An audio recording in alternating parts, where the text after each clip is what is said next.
that heat and pressure down in the volcano helps the rock to form, and then they get thrown and scattered all over the place. All right, so mentioned it was Earth Day, and so I wanted to do an activity that would get you outside and exploring today. So this morning, I actually went down to the river and I gathered myself some nice rocks.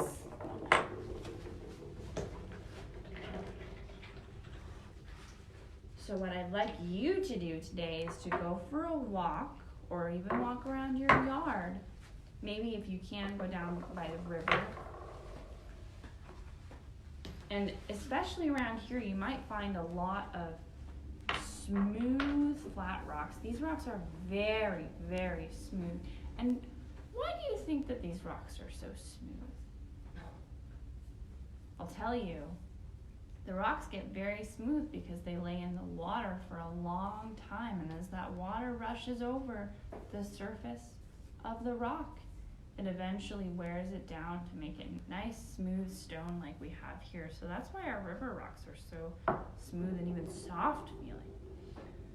So you can go out and gather yourself some rocks. And what I want you to look for are some nice flat rocks, because flat rocks are good for stacking and building, doing projects with. See if you can find yourself a good rock collection. Let's see how many rocks I have here. I have 1, 2, 3, 4, 5,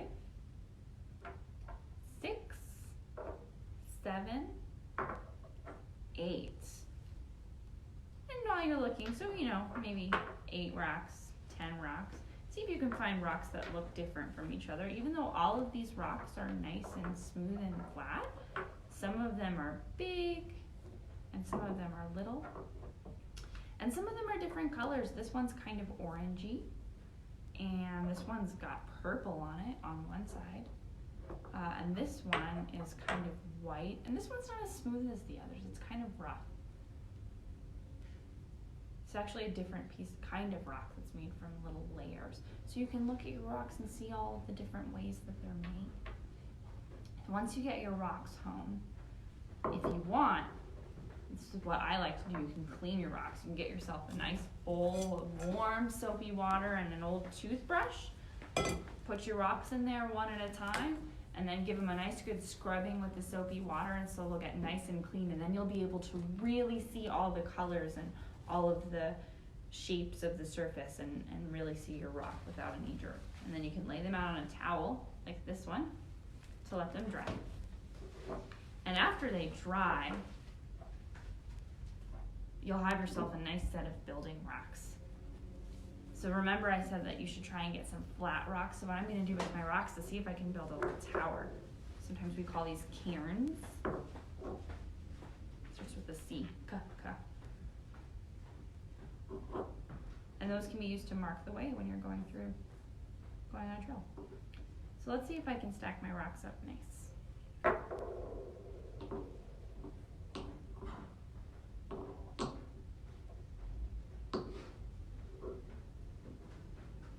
This one's kind of bumpy, it's hard. So build yourself a nice little rock tower, like that.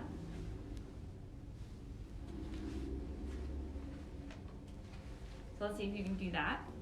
And another thing you can do with your rocks, if you really want them to pop, is you can get some paint and you can paint the rocks. And if you do paint a rock, since it's Earth Day, we would love at the library if you could paint yourself a special Earth Day rock.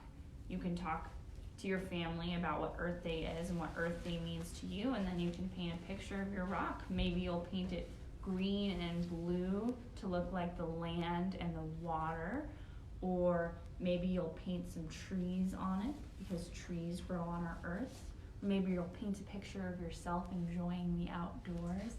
Any of those things would be a great Earth Day rock. So get yourself outside today, take a little walk, and go on a rock hunt for some nice stacking and painting rocks. And if you find yourself a nice collection and you want to share what you've painted or what you've built with us, we'd love to see it. So thanks so much for tuning in today, and have a wonderful Wednesday. We'll see you on Saturday.